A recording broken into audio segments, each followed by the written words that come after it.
The thing I'm working on is a theory of cosmological natural selection, which comes out of Lee Smollen's work, which in turn comes out of John Wheeler's idea that big bangs and black holes might be the opposite sides of the same thing. And that you might get inheritance with variation in universes that if they reproduce, and that could fine-tune the basic parameters of matter. But that's kind of interesting, I think, for what you're working on, because I mean, you guys would, I guess, be very much concerned with information in physics and information in biology, maybe. Would that be fair? Oh yeah. Yeah. And I think if this theory is true, if universes reproduce with Darwinian evolution, they are the basic parameters of matter end up fine-tuned to produce you know galaxies and eventually planets and life under the model I'm exploring, because the model I'm exploring, biological life, is actually beneficial for the unit of selection that is the universe, you know. So you'd have information already in the basic parameters of matter, if you see what I mean. That's evolved in. So you end up with a lot of very unlikely looking consequences of the relationships of the parameters, if you see what I mean. Which I think that would be a really useful extra frame to put around. It's a kind of a meta frame to put around the whole issue, because I think often it's you end up with these weirdly unlikely emergent properties, and we're looking. I think we might be looking for the explanation at the wrong layer, if you see what I mean.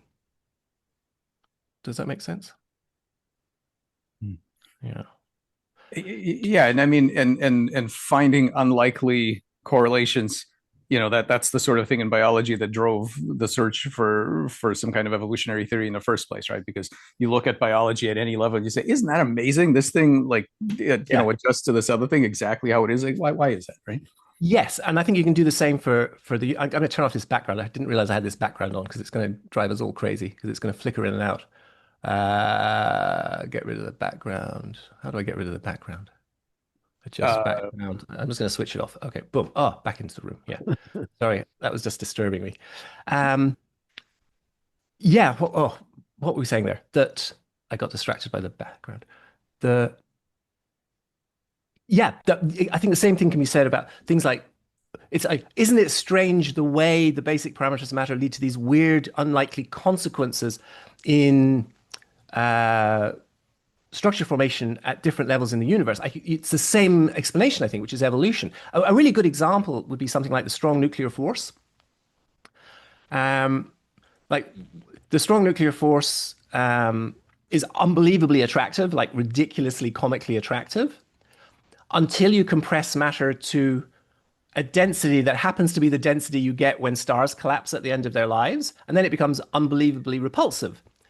But the consequences of that are the elements that have been formed by fusion in the heart of a star can get distributed up from the bottom of an incredibly deep gravity well back out into the interstellar medium to enrich the hydrogen that's flowing in from the filaments to form the next round of star formation, which will then fuse elements again to build up even more of the periodic table. The star gets to the end of its life, it collapses. The strong nuclear force again reverses at exactly the point where you would like it to reverse in order to distribute those elements back out into the interstellar medium. And that kind of quirk of physics looks to me like this analogous to the kind of quirks of biology that we ended up using evolution to explain. Isn't it unlikely and interesting that it does this and it has these consequences, you know? Just, so they're the kind of things. And I think a lot of quirks in physics are make a lot more sense when they're seen as adaptive mutations, if you like, or variations in the parameters that turned out to be good for the reproductive success of the universe and were therefore conserved. You know, I mean, a beautiful example of that is the fact that there's no nuclei with that are stable with 5 or 8 nucleons, which is what would the mainstream explanation for that be, Chris? Um, Like if you ask someone why is that the case in mainstream physics, I'm interested in what they would say, or would they think the question's even meaningful? For light nuclei, the explanation of structure is mainly the shell model. Sure. So, uh, 4 protons and 4 neutrons is beryllium-8. Yeah, which is ridiculously unstable, if I remember. No, it's stable. It's the beryllium we see. Oh, okay, right. Sorry. Yeah. Yeah. So that's um, not a shell closure. My shell model thinking is fairly archaic. Yes. Okay. Yeah. Yeah. Yeah. Uh, but But you it's know, an even nucleus. So that's okay. But the so you know lithium-6 would be 3 and 3. I can't recall whether lithium-6 is stable or not. uh-huh, uh-huh, uh-huh. Let me have a quick think about this one. I The mean, they're because all stable for a while. Just yeah, but quick. you know the deuterium bottleneck, for instance, the in just after the Big Bang, you know the deuterium bottleneck. No. That's an example of where if you had a slightly different uh, stability pattern in the nuclei, you would get runaway kind of messy fusion in the early stages just after the Big Bang, which you don't get because of the deuterium bottleneck, and so the hydrogen is able to get through that density and pressure era where where it would otherwise fuse, and you are able to build out the complex universe we see. Do you do you see that deuterium bottleneck as kind of an interesting quirk? Oh, yeah. I mean, deuterium's strange because Yeah, uh, neutrons will decay under almost any circumstances. If you just yeah, yeah, yeah, yeah, prod them a little bit, they're unstable. yeah, yeah, yeah. So there's no deuterium's a Mm, weird beast. mm, yeah, fair enough. Yeah. A friend of mine spent a lot of time trying to find stable configurations of 4 neutrons and managed to confine them to a very small region of stability space. Right. Yeah, yeah. I want to go back to beryllium 8 though, because beryllium 8 isn't stable. Ah, Beryllium 9 is stable. It's 100% stable. Beryllium 8 lasts for 8 by 10 to the minus 17 seconds. hmm. So this is what I'm talking about. There's no stable nuclei with 8 or with 5. And even physicists like you will assume that there is. You'll say that beryllium 8 is stable because it's not on our register. It doesn't really matter, to day-to-day life. But it is the case that beryllium 8 is unbelievably unstable. It lasts for a ridiculously tiny amount of time. And the consequences of that are you don't get runaway fusion just after the Big Bang because two heliums can't fuse and a helium and a hydrogen nucleus can't fuse because because they would give you a nucleus with either 8 or 5. So it's really interesting that you thought beryllium 8 was stable because it's like this isn't even something that's that top of mind for physicists, but it has unbelievably powerful consequences for the development of the universe. It's a really interesting quirk because you don't get islands of instability like that till you get up into the radioactive elements again. So that's the kind of thing where I think an evolutionary framework makes a lot of sense because the analogy that there in biology would be something like I think I might have said this to you, Michael, that the way women's hips are angled, not for the woman to be able to walk efficiently, but for the woman to successfully give birth to babies with large heads. So you get that's the kind these islands of instability way down low that have these consequences that are very developmental look to me like they have an evolutionary explanation, rather, if they have any explanation at all, that evolution is the most likely one. And there's Could a I number of things. Yes, could I Michael. ask you probably a dumb question, but in the case of okay, so the fact that this beryllium is unstable and all that, presumably that's the sort of thing that varies across the different possible universes and Yeah. is selected. Okay, Yeah, because what is, it would be easier for beryllium 8 to be stable, but that kind of universe would be less reproductively successful.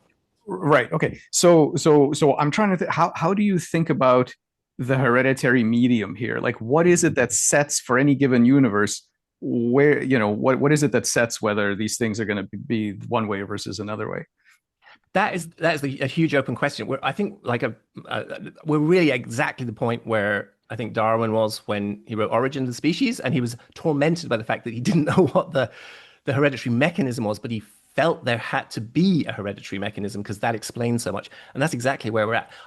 I think Lee Smolin wrote an interesting paper that tried to give a kind of a matrix explanation for how you could get variation at the bounce, where the collapse of mass energy to a singularity or some Planck length thing bounces to form the singularity of a Big Bang, and that the parameters could vary. There's a matrix approach to how they might vary slightly in that bounce that he's developed, but nobody's paid attention to it, and I can't fully follow it either. So it may be flawed, but I also may be flawed.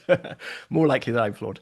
There's people, but hardly anyone's worked on it. It's like it's not even, people are not even thinking about this as an area that needs. It's not just on people's radar. It's not on people's radar. But yeah, how the thing that is going to vary is the basic parameters of matter. So it's going to be stuff like the mass of the electron. It's going to be stuff like the strong nuclear force. Yeah. But how you get the variation is a wide open question. Yeah. Yeah. I mean, this is super interesting because it gets to one salient point about about any genetic material is it has to survive the bottleneck. In other words, Yes. in going right from organism to egg to the next organism, Yes. what you can't do is obliterate the information. And Yeah. so I don't know anything about big bangs or black holes or anything like that, but whatever we're talking about here has to be stable across that incredible set of transformations. Yeah. And anything that you have to say about it, I'd love to hear it. And the relationship, if any, of that to the thing that I've been bugging Chris and everybody else about, which is this notion of Platonic space, in the sense that certain aspects, definitely certain aspects of biology, and you could tell me if that's true for physics or not, seem to be set by properties of what we tend to call mathematical objects of different types. And so as I'm thinking about, so what is it that could survive through a refactoring of the universe like that, right? This kind of thing. Like, I wonder if, and this could be totally crazy, but I wonder if what you have there is a kind of a collapse into some region of these, the space of what we call mathematical truths before you can sort of bounce out of there, because it's got to survive that whole thing. I don't know what else. I mean, mass energy goes in and has characteristics. Mass energy comes out and it has characteristics. So the really interesting thing is, why would the characteristics vary at all, but only very slightly? And I don't know what the answer is to that. But that you can sort of have a guess at what's going on by looking at how tuned the parameters are, because the basic parameters in our universe look very, very fine-tuned. Like, if you change them very much, everything collapses, and you don't get the periodic table. You don't even get atoms. So it's quite fine-tuned. So it looks like it's at a local fitness peak. Do you know what I mean? It's like it's shuffled its way to a local fitness peak. Actually, I have a question about that too. How certain are we that it's really, if these things were any different, we would have nothing, versus we are so sort of fixated on matter as we know it that we basically wouldn't we just can't recognize all the cool stuff that would happen if you did tweak some of these things, or are we pretty sure that it would literally be nothing? We're pretty sure that it wouldn't be able to form any kind of structure. They've done variations. I know Smolin and his team originally varied 8 or 9 different parameters to see how much variation you could get before it stops being, it lowers the reproductive success rate of the universe by not building out stars and black holes and so forth. And you lose star formation really quickly with if you move many of those parameters by very much at all. Again, there's more work to be done on this. I cannot emphasize enough what an underexplored area it is. But the work that they've done does seem to indicate definitely that this is a remarkably fine-tuned universe. There's not a lot of give in a lot of those parameters at this point. Yeah, I'll just make a couple of remarks. One, there's please. a Yeah. huge literature in this area that I'm more or less unfamiliar with. But if you look on archive and put in bouncing universe, you'll probably Sure. get dozens of papers per month for the last 10 Oh years. yeah. But they Uh, all have completely different theories. The problem is the bounce is exactly where general relativity breaks down and quantum mechanics breaks down. So it's such a beautiful, fun place to play if you're a theoretical physicist because you can kind of do anything. So it is definitely yes, a huge number of papers have come out on the bounce, but there isn't a coherence in them because they've got too many free parameters at that point. So I don't know. I mean, what would you say? I don't even think there is a consensus view. What would you take the consensus view to be on the bounce, if there is such a bounce? Like, what do you what's your general feeling for the state of the field at the moment and what they think is happening? yeah, I lost you altogether there. Oh, sorry, Chris. I was just wondering, what's your sense of the general state of opinion in the field about bounces, about black hole Big Bang bounces, and Oh, because my sense is it's a very chaotic area where people are very free to speculate, and there isn't really a consensus opinion. There's a kind of a yeah. Well, two things. One, um, again, I'm not terribly familiar with this literature. It does seem to vary all over the place. yeah, Uh, Discussions of fine tuning go back way before this bouncing universe idea, sure, with anthropic arguments and all that.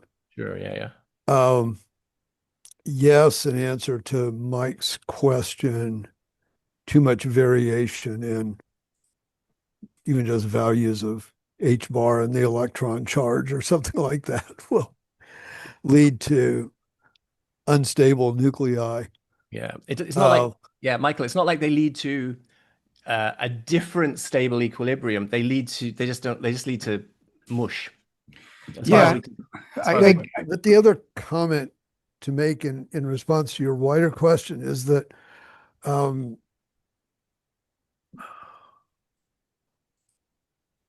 kind of in the quantum gravity regime, Hmm, basically all bets are off on semi-classical thinking, which yeah, which the whole black hole as collapse yeah, yeah, idea is.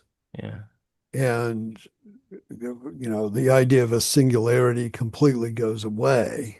yeah, yeah, And um, I would say the maybe not dominant, but nearly dominant way of thinking, or yeah, becoming more dominant way yeah, of thinking, yeah. is that the whole space-time structure is emergent, Right. um, which calls semi-classical thinking in any of these critical regimes really deeply into question. Yeah. But I would back up from that Okay. and ask a variation on Mike's question, which is natural selection Hmm. always happens in some environment. Hmm.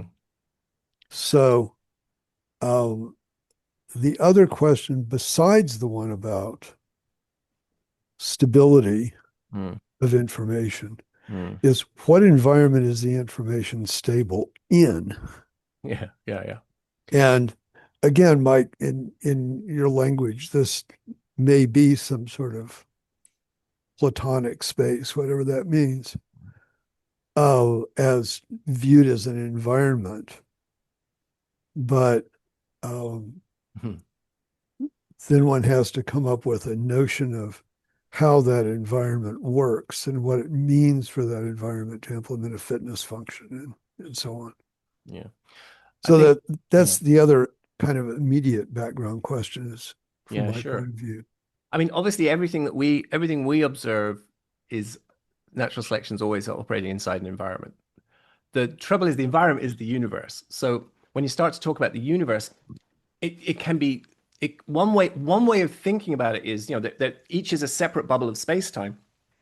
Each is kind of its own, it's both organism and environment. It has to bring all its energy with it for its lifetime.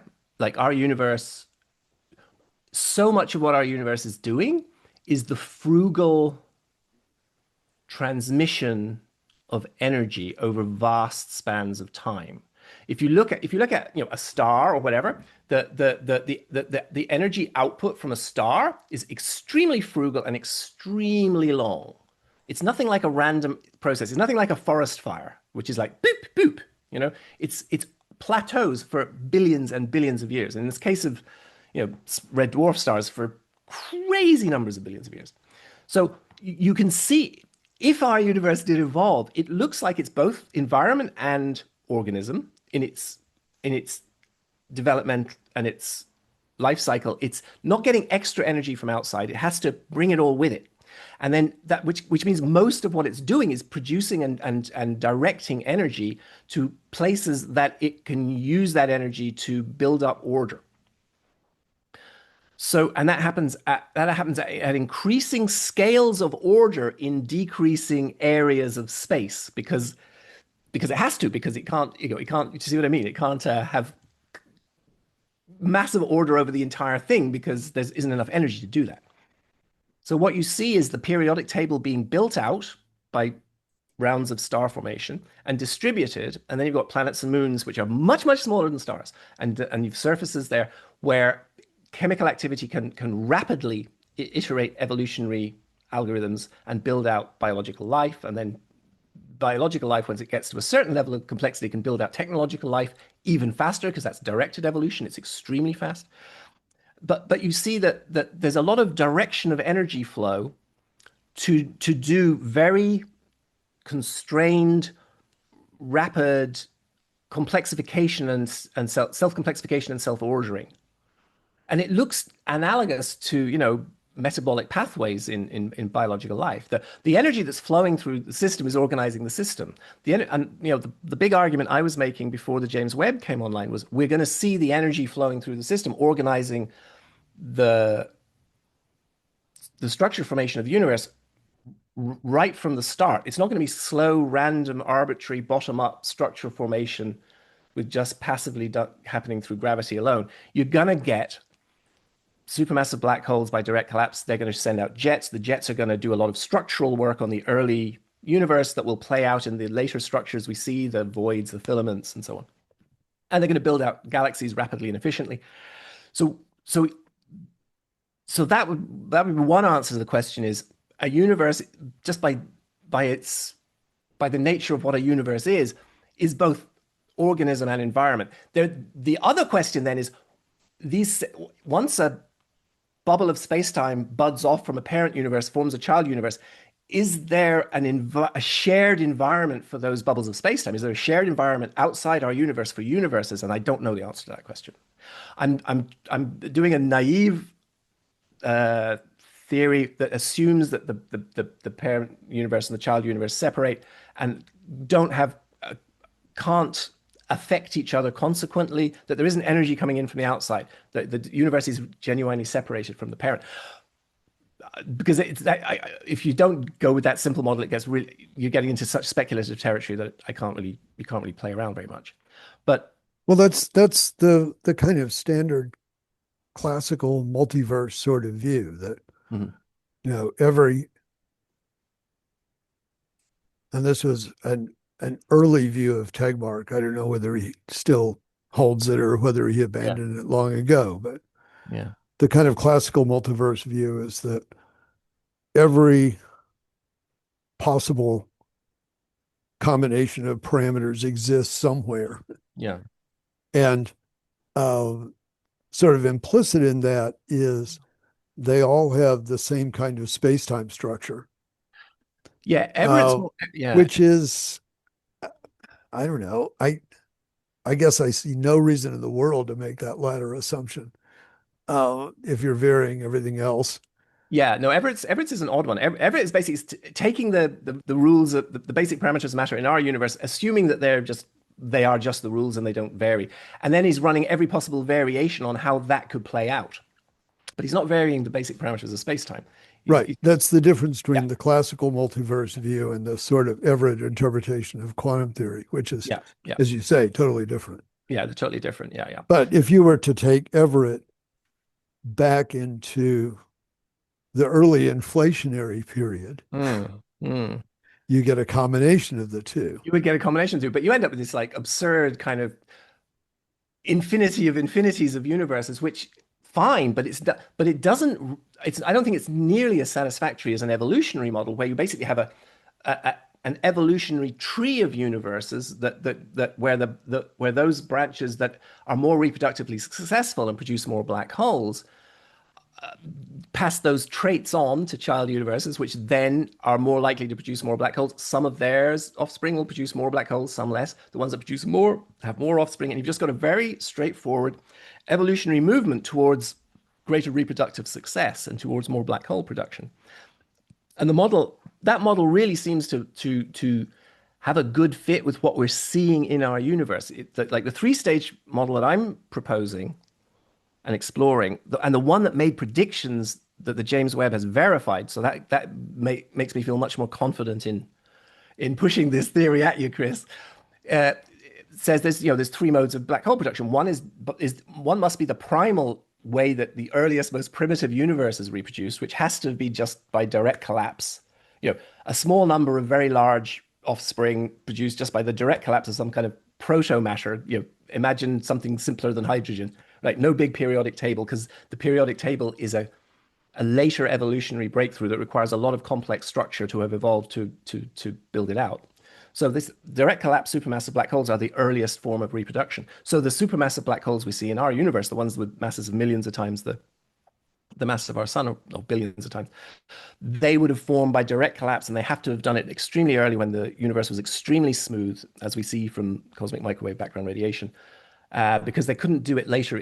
Once you've got a lot of density variations in the gas, you're going to get any large scale collapse will nucleate out into star formation. So you have to have an early wave. This is an evolutionary prediction. You have to have an early wave of direct collapse supermassive black holes happening within the first 150 million years or whatever after the Big Bang, when the gas is still smooth, preceding star formation. And then they drive galaxy formation and star formation. And that's what the James Webb is showing us. That the James Webb is showing us galaxies that are forming rapidly and early and around supermassive black holes that are larger and larger as a proportion of the galaxy the further back you go, which is exactly what this model predicts. And that's very, it's very suggestive. And then stellar collapse black holes are a later evolutionary breakthrough. It's more frugal use of the matter and energy in a universe to build out a larger number of smaller black holes, which can produce hopefully full-size universes, because mass energy and positive mass energy and negative gravitational energy net out to zero, so you can build a full-size universe even if the parent black hole gets smaller. And then you have the breakthrough to small technologically produced black holes, which would be what we and other life forms like us ultimately would all kind of converge on, because that's the most effective form of energy production in our universe, is just dropping matter into small black holes. If you can create small black holes as energy sources, you can get up to 42% of your mass back as energy from any material. So that would be another breakthrough. And having those three forms of reproduction, each requiring more of the periodic table, each of them requiring more complexity, each building on the previous breakthroughs, that just looks very like a very attractive model that's worth exploring, worth getting more minds involved in. And it has consequences for your work, because if that's the case, the matter itself has been fine-tuned. There's a kind of a coevolution going on here where universes, they need to maintain all three forms of reproduction. You can't change the periodic table in a way that stops direct collapse supermassive black holes forming, because they're needed to make the galaxies and the stars and so on. You can't break stellar formation because they're needed to make the periodic table and planets. But within those constraints, you can really fine tune, especially as you get further up the periodic table. You can fine tune phosphorus, you can fine tune calcium, and so biological life should be relatively easy to come about in a highly evolved universe where that benefits the reproductive success of the unit of selection that is the universe.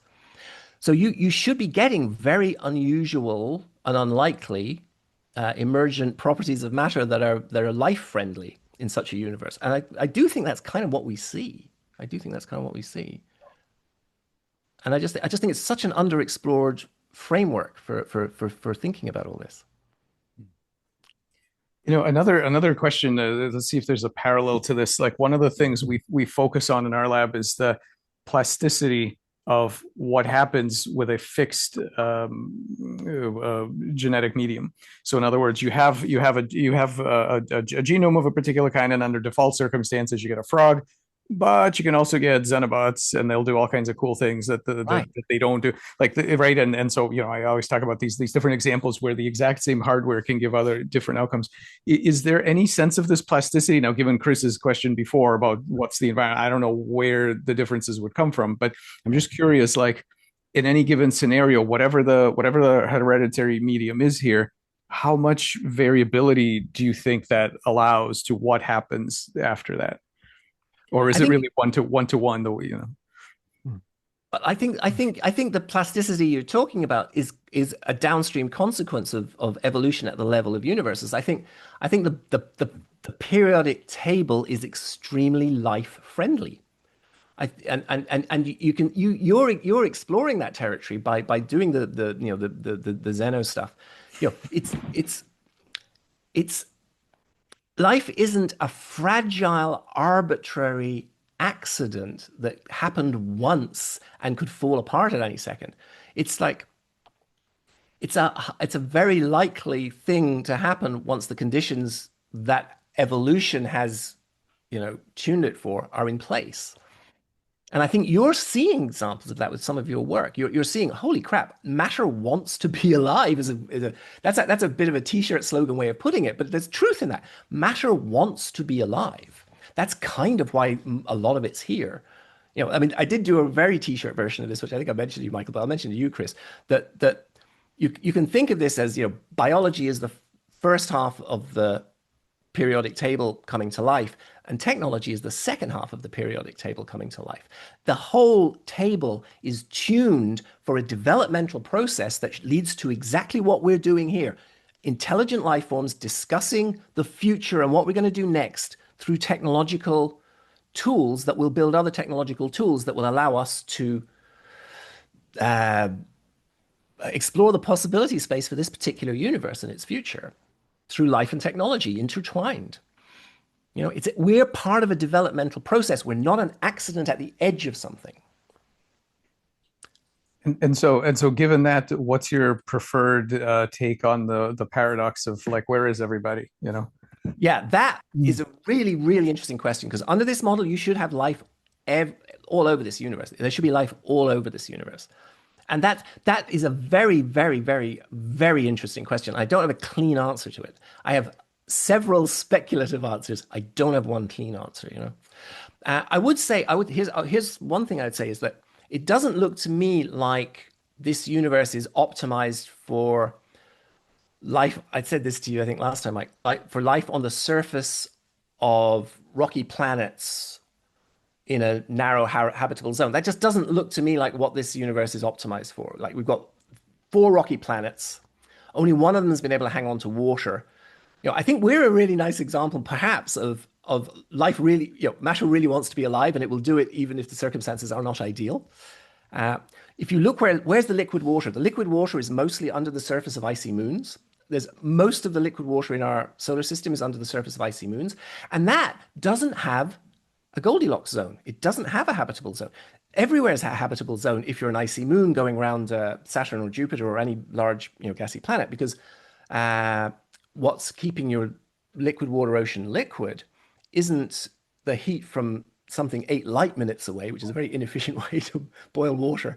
Uh, it's the tidal friction from the eccentric orbit around the gas giant. That tidal friction transmits energy very directly to exactly where it's needed. The analogy I use for this often is it's basically icy moons keep their water liquid by a kind of electric kettle method where all the energy goes straight to keeping the water liquid.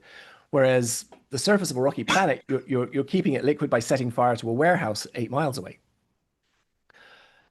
So this probably isn't our optimum. So maybe chemistry takes longer on icy moons, and that's where most of the life forms are developing.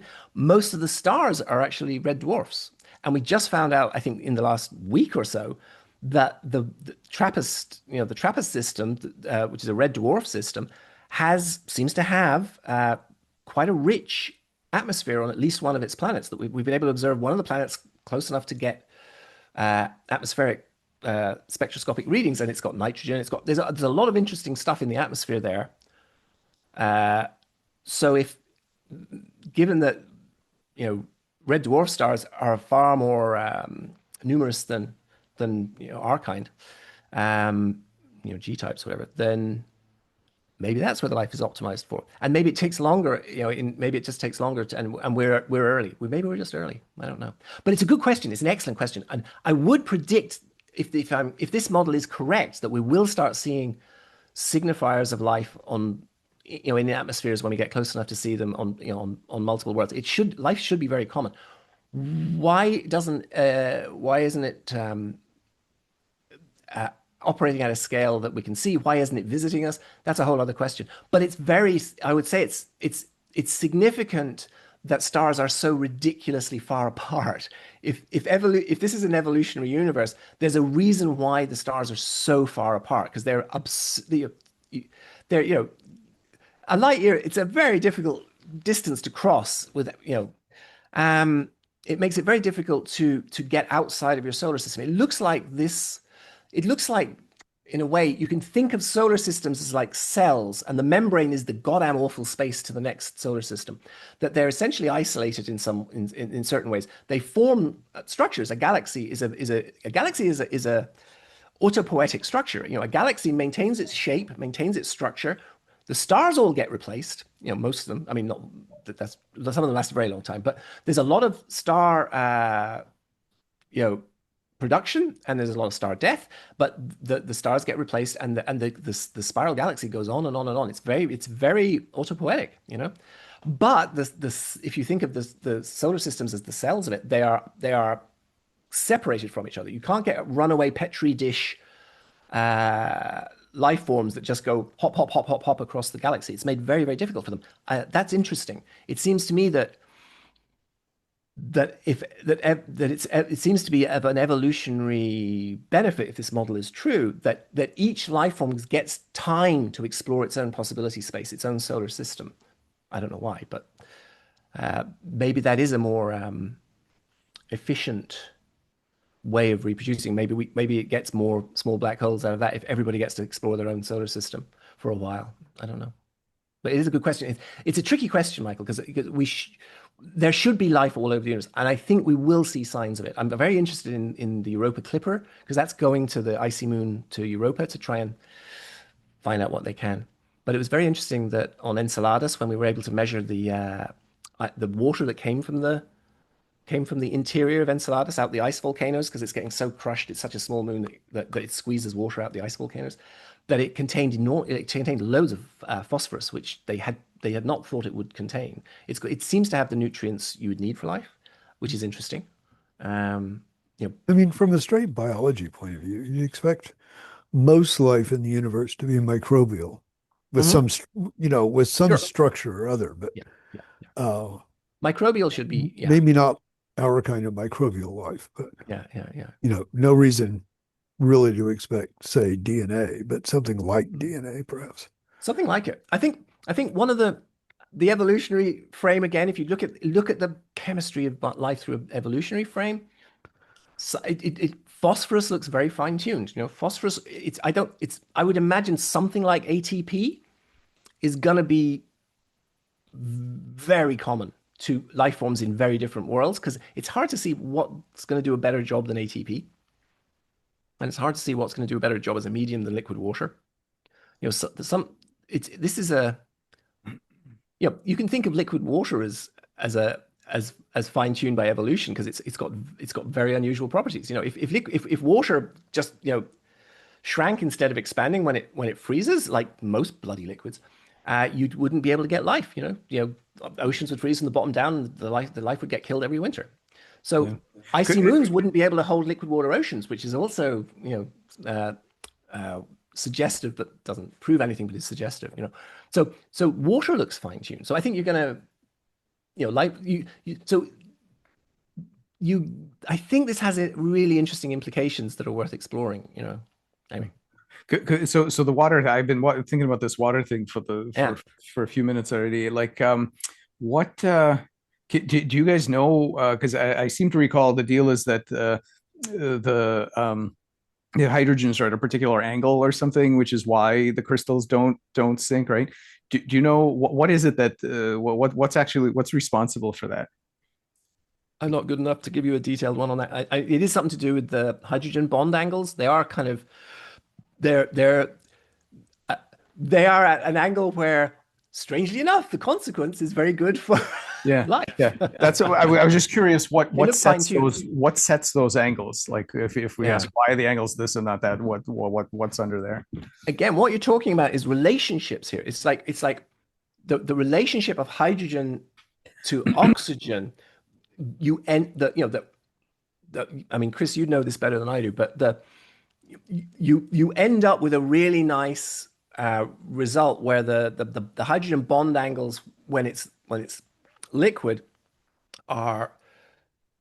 give you a more spacey water, and then when it locks into a frozen form, the bond angles are adjusted to, and it just ends up smaller. And it's not what normally happens with most liquids. And so it's about the relationship between hydrogen and oxygen, which you can see how evolution could fine tune that. You know, there would be other universes where those bond angles are not, where water expands when it turns to ice, and they won't be as reproductively successful. So there will be less of those universes. You know, we're likely to be in one of the more successful ones. Blah blah blah.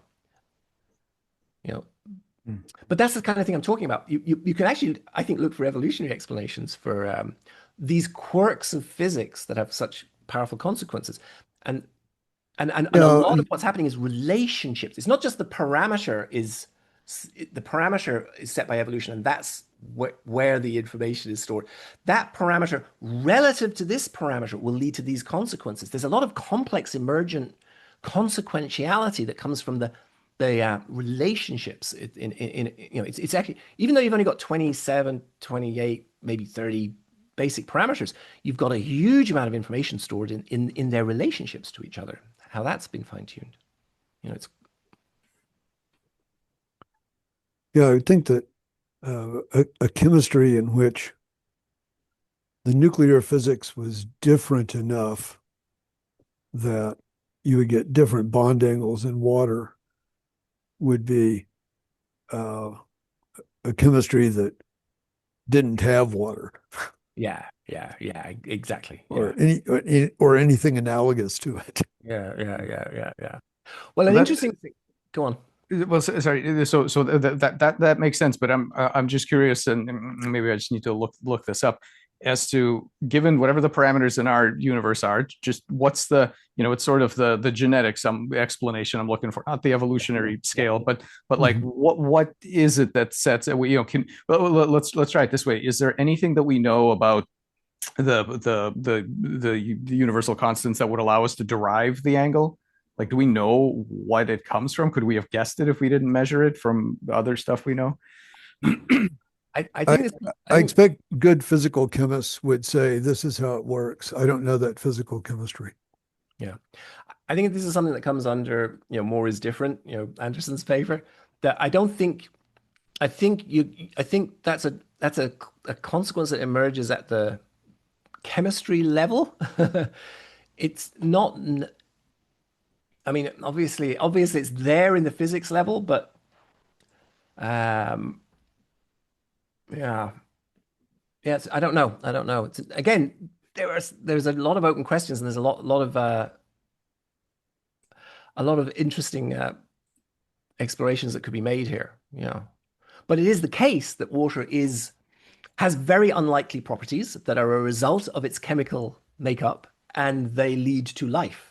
So again, and if life leads to small black holes, as I think it does, then it's good for the unit of selection that is the universe. So again, weird quirks of physics. If you want to explain them, you look for the downstream consequences in the reproductive success of the universe, and that keeps happening.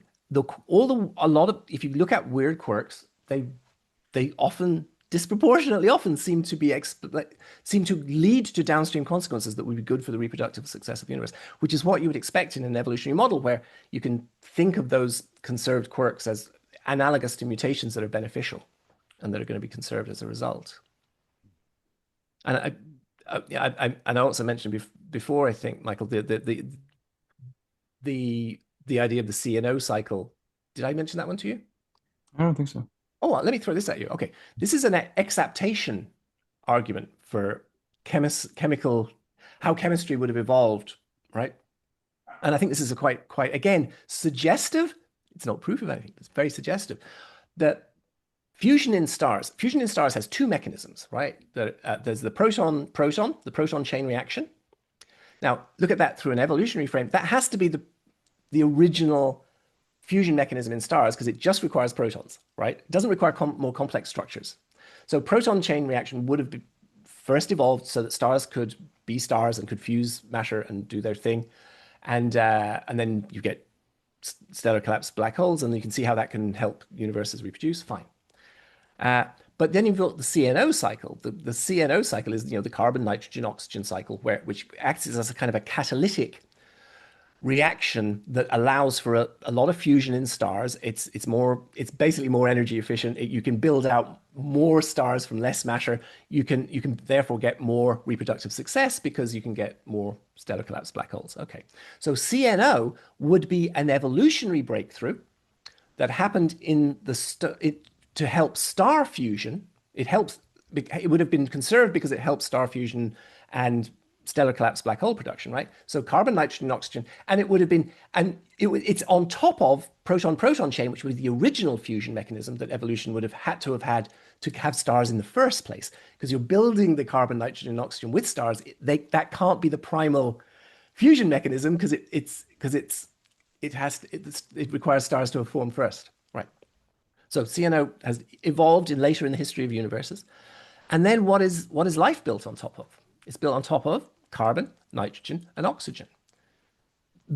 Which in this model we're talking about would have evolved originally for fusion, but would then be exapted for biological life because they're already there. And the breakthrough to biological life it's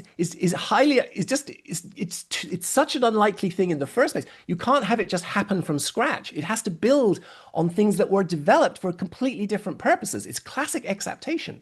CNO cycle turns out great for fusion, turns out to be adapted for the development of biological life, which leads to the greater reproductive success of universes. That is a really suggestive and interesting thing, right? Yeah, for sure. It's really suggestive. This whole model has something interesting, has an interesting logic to it, because you would have to say that the periodic table essentially evolved. There was an era where there was just something like hydrogen.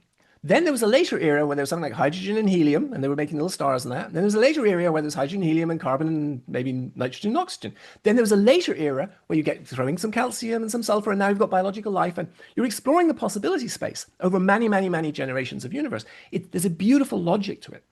Yeah. And the raggedness at the end of the periodic table is exactly what you'd expect in an evolved periodic table that is still undergoing, pressure to it's evolved that far, and it's ragged at the ends, and it doesn't matter so much that it's ragged at the ends. It used to be ragged further down the table. Yeah, very interesting. Another aspect to maybe wonder about is the size of the genome, so to speak, right? So you could Right. imagine, so we have whatever four forces. I don't know if that's even true anymore, but that's what I recall. Four forces and a They bunch of other argue. stuff, right? So They now argue the it's the weak question, force part of the sorry. electromagnetic. They keep arguing is the weak force part of the electromagnetic force if you Yeah, crush yeah. enough. Yeah.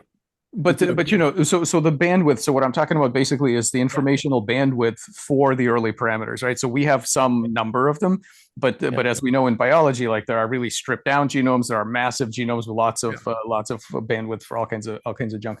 Yeah. What do you think? What would you guess around that? Do different universes across this variation that you're talking about have widely different numbers of fundamental That's very forces, interesting. like settings? Yeah, probably. The trouble is how unknowable that is, but probably, yeah. I mean, it's you can you can imagine, you can imagine evolution going down totally different paths that are nothing like our own. But it's hard, but then they're very unknowable. But yeah, that you can imagine a very different genomes. I think evolution because of the crazy bow tie that they're stuck with because it's black hole Big Bang is how the earliest universe is reproduced. They have to conserve that. You tend to conserve whatever early means of reproduction you had. We still fertilize eggs in salty water because as our means of reproduction, because our jawless fish ancestors did it. You get stuck with it. So they have to do that, and then it's a matter of what can safely and efficiently pass through that bow tie, that compression point. And it may not be a huge complex genome. It's just harder to get it safely through the compression point without variations messing up the whole universe.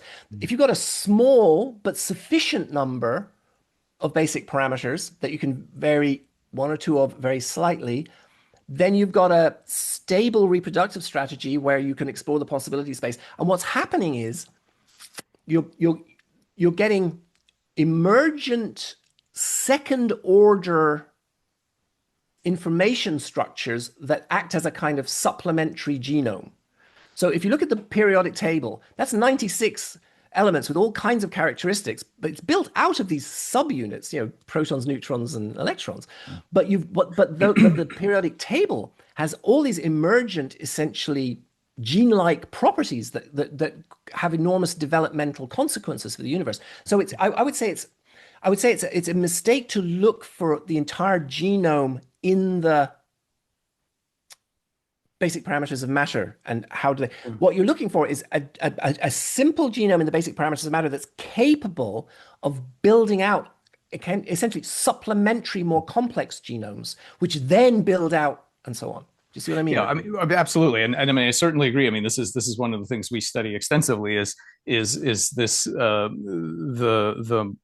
non-mapping between the actual details of the genome and the results it's capable of, right? So Yeah. that's complete. That's I'm totally on board with that. We're Yeah, not, good. which is why wheat and things like this have tons more, DNA than we do, and all that kind of stuff. I Yeah. completely get it. That Yeah. space between the hardware specification and the final outcome is massive, and it has all kinds of problem solving competencies of its own, and so on. Yes. I get that, but nevertheless, we do at least on the biology side. So you have operations, right? So you have to think about like the variation operator. So we have mutations that will change values of existing slots in the hereditary material. But we also have other operators that will extend the whole thing or cut it or reshuffle it or like there's a, Right. so I mean, I know we don't really know any of these things for your case, but I'm just thinking like if we were going to make what I'm almost imagining is to flesh out this analogy is like really make a list of the kinds of things, the fundament, like not the details, but the fundamental things we see on the biology end, so that at least at some point in the future, people who are developing this theory can try to fill in. Well, we're going to need to say something about about how this is handled and how that's handled. And maybe some things won't map for sure, but it seems like, right, at least biology for all the things that can happen without any changes in DNA. The fact is, we do have a bunch of operators that not only tweak the alleles but actually change the bandwidth of the bow tie. Yeah, that is very interesting. To go back to that, beautiful area to explore. Okay, yeah. Go ahead. Sorry, Chris. Go. No, I was going to say, to go back to the discussion very early on. Yeah. One can think about black holes in multiple ways. Yes. Well, one way is just a horizon. Yeah.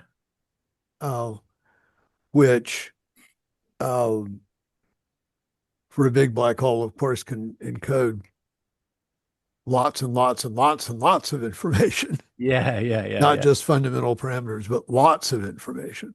On the horizon, yeah, sure. Yeah.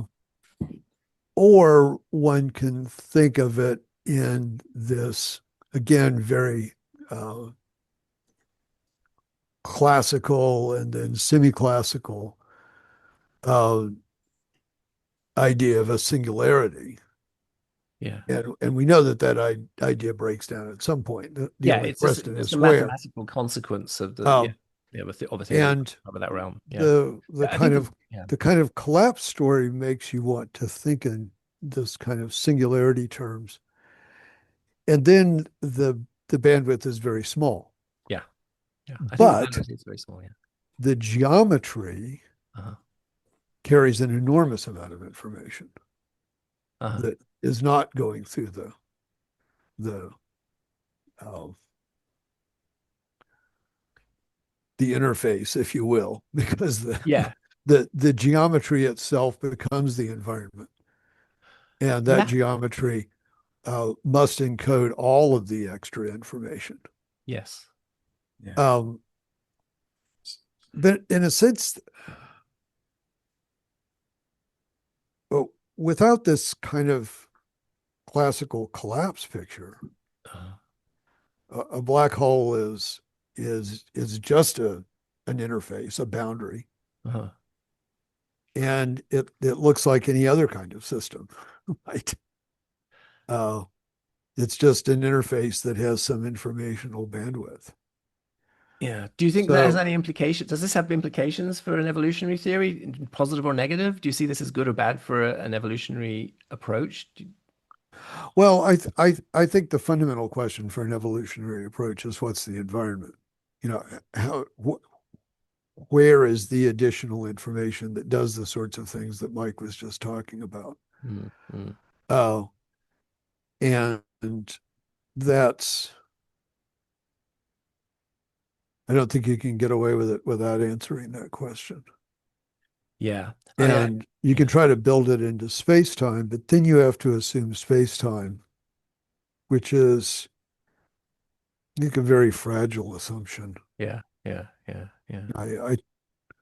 I strongly suspect that 20 years from now, we'll think of space-time as just an emergent phenomenon. Yeah. It's quite very, very possible. Yeah. I think we can still get a lot of value from just exploring the idea of a universe as an evolved, membrane-bound kind of organism that is both organism and environment. And we can go on to explore what the hell the meta environment for universes is later on. But there's still a lot of value, I think, in unpacking the consequences inside our universe of an evolutionary history that fine-tuned the basic parameters. I still think we can do a lot of work with that in the absence of a clear theory of what's the meta environment for universes as a whole, if you see what I mean.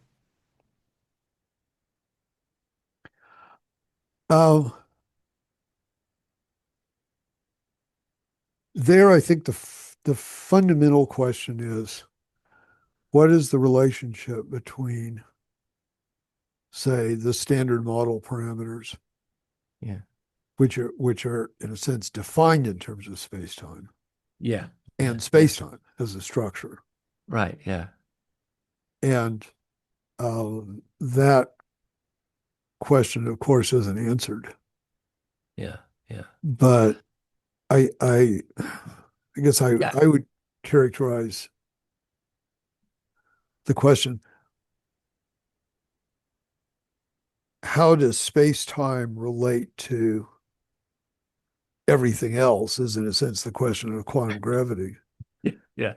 Uh, but I think as assuming a space-time structure is, I don't know, allows you to assume almost anything. Maybe.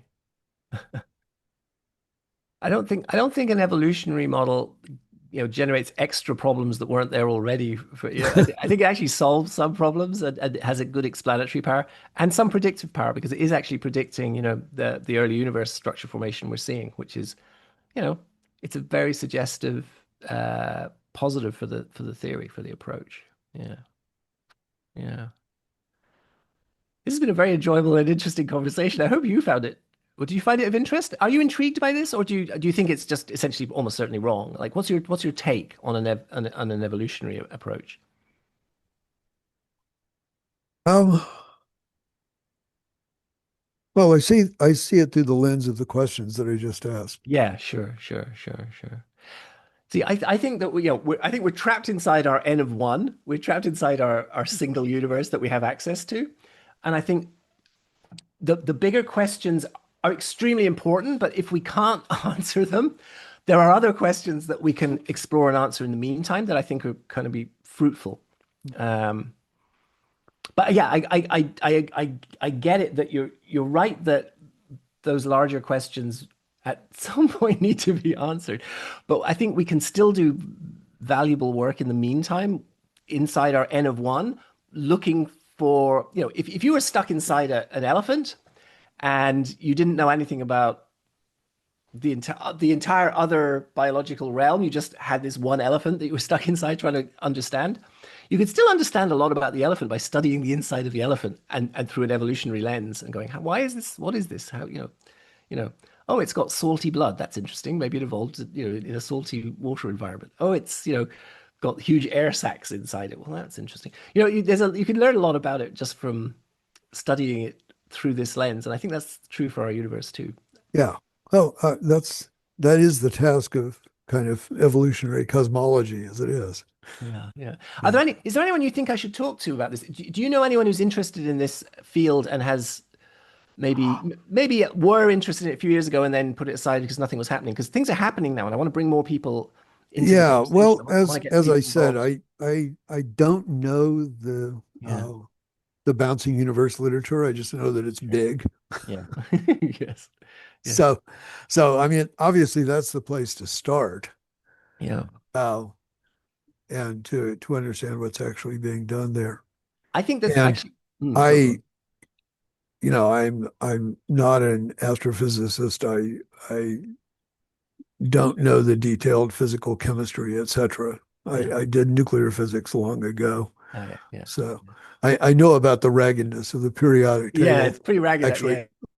it's ragged all along the line of stability. Yeah, it's a fascinating. It looks evolved to me. It has it honestly. If you look at the periodic table through an evolutionary lens, it's got a lot in common with DNA. It looks evolved. It's like it's messy. It's got workarounds. But it kind of hangs together. It's like it's a very interesting. Just looked at in its entirety, the periodic table is fascinating. And if it did evolve, you can actually there's an evolutionary history in that periodic table. Hydrogen came first, so that's your and as you go up the periodic table, they evolved more recently and tend to be more unstable and more fragile. Uh, and you're moving from the periodic parts of the periodic table that were necessary just for the direct collapse supermassive black holes to the up the periodic table. Now you need them to make stars, and up the periodic table. Now you need them to make life, and up the periodic table. Now you need them to make technology. It's very, very interesting how yeah, looking at it through an evolutionary lens. Yeah, yeah.